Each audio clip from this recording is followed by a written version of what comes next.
Good morning, Oklahoma, and welcome to Cow-Calf Corner. This week's topic is foot rot in beef cattle. Recent rains in parts of Oklahoma have led to us getting some calls about foot rot this week. Of all the things that can cause lameness in cow herds, about 20% of all lameness issues relate back to what we call foot rot. Now, foot rot, if we catch it early and get it treated, is easy to cure. Foot rot that goes untreated can potentially become a chronic issue, and any animal that has foot rot is going to be off of feed, probably lower their daily gain. If we're talking about this in breeding herds, bulls and cows with foot rot are just less likely to actually naturally breed.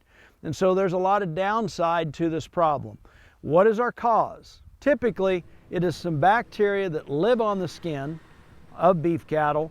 And if we see a little bit of a wound or something that scratches the flesh down around the hooves or between the toes, it permits those bacteria to actually get in and cause this disease that we refer to as foot rot. So how do we go about potentially preventing this? Well, it's interesting that we talk about the recent rains, because anytime we put cattle in a situation where they can scratch a foot, have a little bit of a wound at the surface level, and potentially let these bacteria get inside.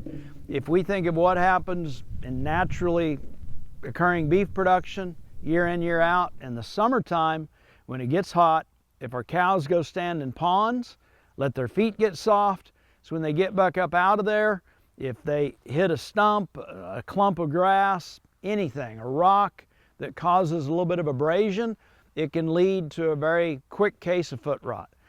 The good news story is that treatment of foot rot is pretty easily done. If you consult with your veterinarian, they'll prescribe an antibiotic, and if we catch this early, clean up that foot, take a close look at it, and confirm that we're actually dealing with foot rot as a result of the odor, the swelling between the toes, making sure we don't have something punctured up into between the toes of the foot, and we can confirm that in fact we're dealing with foot rot. Some antibiotic treatment, particularly early on, is going to head that off and lead to a cure. If we don't get foot rot treated pretty quickly, some of the issues we can get into have to do with this moving deeper into some of the structural tissues of the foot. We can come up with chronically bad feet, and worst case scenarios, we may actually lead to the culling of animals if this infection gets a little bit deeper in there. So, how do we go about preventing it? A good mineral program helps. Trying to keep cattle from standing in ponds. If we're keeping them in a dry lot situation, try to avoid having them standing in mud, or keep those surfaces as clean as possible.